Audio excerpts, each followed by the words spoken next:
ANMR ನ್ಯೂಸ್ಗೆ ಸ್ವಾಗತ.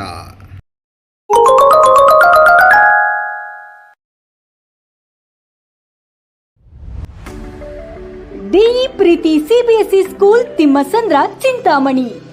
ನಮ್ಮ ಶಾಲೆಯಲ್ಲಿ 2025-26ನೇ ಸಾಲಿನ pre school, LKG, UKG, grade 1 to grade 10 CBSE ಪಠ್ಯಕ್ರಮದ ದಾಖಲಾತಿ ಪ್ರಾರಂಭವಾಗಿದೆ.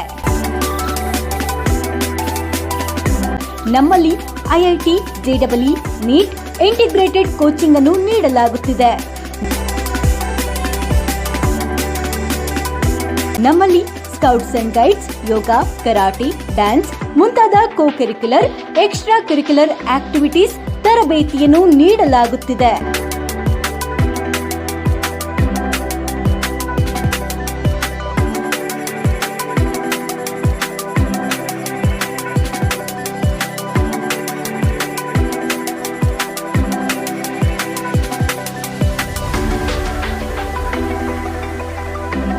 ನಮ್ಮಲ್ಲಿ pre school lab, advanced computer lab, digital class rooms, advanced science lab ಜೊತೆಯಲ್ಲಿ ಪ್ರತಿ ಮಗುವಿನ ಸಂಪೂರ್ಣ ಅಭಿವೃದ್ಧಿಗಾಗಿ ಗಮನ ನೀಡಲಾಗುವುದು.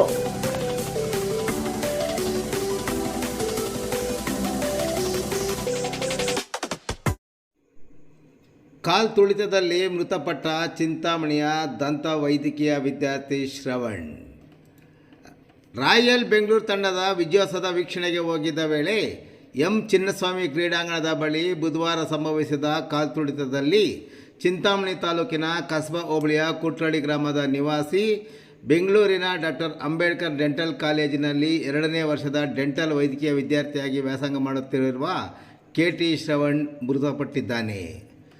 ಮೃತಪಟ್ಟ ಶ್ರವಣ್ ಚಿಂತಾಮಣಿ ತಾಲೂಕು ಪಂಚಾಯಿತಿ ಮಾಜಿ ಸದಸ್ಯರಾದ ಕುಟ್ರಳ್ಳಿ ಕೃಷ್ಣಪ್ಪರವರ ಮೊಮ್ಮಗನಾಗಿದ್ದು, ತಿಮ್ಮಪ್ಪ ಮತ್ತು ಲಕ್ಷ್ಮೀದೇವಮ್ಮರವರ 2ನೇ ಮಗನಾದ TN ಶ್ರವಣ್ ಮೃತಪಟ್ಟ ದುರ್ದೈವಿಯಾಗಿದ್ದಾನೆ. ಪ್ರಾಥಮಿಕ ಮತ್ತು ಪ್ರೌಢಶಿಕ್ಷಣವನ್ನು ಕುಟ್ರಳ್ಳಿ ಗ್ರಾಮದ ಸುಮಶ್ರೀ ಆಂಗ್ಲ ಶಾಲೆಯಲ್ಲಿ ವ್ಯಾಸಂಗ ಮಾಡಿದ ಶ್ರವಣ್ PUCಯನ್ನು ಬೆಂಗಳೂರಿನಲ್ಲಿ ವ್ಯಾಸಂಗ ಮಾಡಿ ಹಾಲಿ ಬೆಂಗಳೂರಿನ ಡಾಕ್ಟರ್ ಅಂಬೇಡ್ಕರ್ ಡೆಂಟಲ್ ಕಾಲೇಜಿನಲ್ಲಿ 2ನೇ ವರ್ಷದ ಡೆಂಟಲ್ ವೈದ್ಯಕೀಯ ವ್ಯಾಸಂಗ ಮಾಡುತ್ತಿದ್ದಾನೆ. ಇನ್ನು ಶ್ರವಣ್ ಮೃತಪಟ್ಟ ವಿಷಯ ತಿಳಿಯುತ್ತಿದ್ದಂತೆ ಅವರ ಕುಟುಂಬದಲ್ಲಿ ಆಕ್ರಂದನ ಮುಗಿಲು ಮುಟ್ಟಿತ್ತು.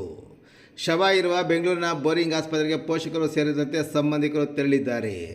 ಇನ್ನು ಚಿಂತಾಮಣಿಯ ವಿದ್ಯಾರ್ಥಿ ಮೃತಪಟ್ಟ ವಿಷಯ ತಿಳಿಯುತ್ತಿದ್ದಂತೆ ಸ್ಥಳಕ್ಕೆ ಚಿಂತಾಮಣಿ ಕ್ಷೇತ್ರದ ಶಾಸಕರು ಹಾಗೂ ಜಿಲ್ಲಾ ಉಸ್ತುವಾರಿ ಸಚಿವರು ಹಾಗೂ ಉನ್ನತ ಶಿಕ್ಷಣ ಸಚಿವರಾದ ಡಾಕ್ಟರ್ MC ಸುಧಾಕರ್ ಅವರು ಸಹ ಆಸ್ಪತ್ರೆ ಬಳಿ ತೆರಳಿದ್ದಾರೆ.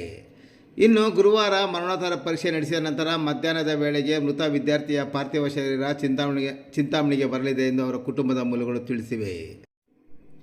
IPL ಕ್ರಿಕೆಟ್ ಬಗ್ಗೆ ಆಕ್ರೋಶ. ಶ್ರೀಮಂತರ ಆಟವಾದ IPL ಕ್ರಿಕೆಟ್ ಆಟವನ್ನು ನಿಷೇಧ ಮಾಡಬೇಕು ಎಂದು ಹೇಳಿದ ಮಾಜಿ APMC ಅಧ್ಯಕ್ಷ ಹಾಗೂ ಹಾಲಿ KPCC ಸದಸ್ಯ ಕುಟ್ರಳ್ಳಿ ಕೃಷ್ಣಮೂರ್ತಿರವರು, ಸದರಿ ಕ್ರಿಕೆಟ್ನಿಂದ ಎಷ್ಟು ಹುಡುಗರು ಹಾಳಾಗುತ್ತಿದ್ದಾರೆ, ಜೊತೆಗೆ ಕುಟುಂಬಗಳು ಬೆಟ್ಟಿಂಗ್ ದಂಧೆಗೆ ಇಳಿದು ನಾಶವಾಗಿದ್ದಾರೆ ಎಂದರು. ಒಂದು ಕೋಳಿ ಪಂದ್ಯವಾಡಿದರೆ ಪೊಲೀಸರು ಪ್ರಕರಣ ದಾಖಲು ಮಾಡುತ್ತಾರೆ. ಆದರೆ ಕ್ರಿಕೆಟ್ ಪಂದ್ಯಾವಳಿಯಲ್ಲಿ ಕೋಟ್ಯಾಂತರ ರುಗಳ ಪಂದ್ಯಗಳು ನಡೆಯುತ್ತಿರುತ್ತದೆ. ಆದರೆ ಪೊಲೀಸರು ಒಂದೇ ಒಂದು ಪ್ರಕರಣ ಸಹ ದಾಖಲು ಮಾಡಿಲ್ಲ ಎಂದ ಅವರು, ಇದು ಯಾವ ನ್ಯಾಯ ಎಂದು ಪ್ರಶ್ನಿಸಿದರು. ಕೂಡಲೇ ಕೇಂದ್ರ ಮತ್ತು ರಾಜ್ಯ ಸರ್ಕಾರಗಳು ಇಂಥ ಬೆಟ್ಟಿಂಗ್ ದಂಧೆಗೆ ದಾರಿಯಾಗಿರುವ ಕ್ರಿಕೆಟ್ ಆಟಗಳಿಗೆ ಕಡಿವಾಣ ಹಾಕುವಂತೆ ಸಹ ಅವರು ಒತ್ತಾಯಿಸಿದರು.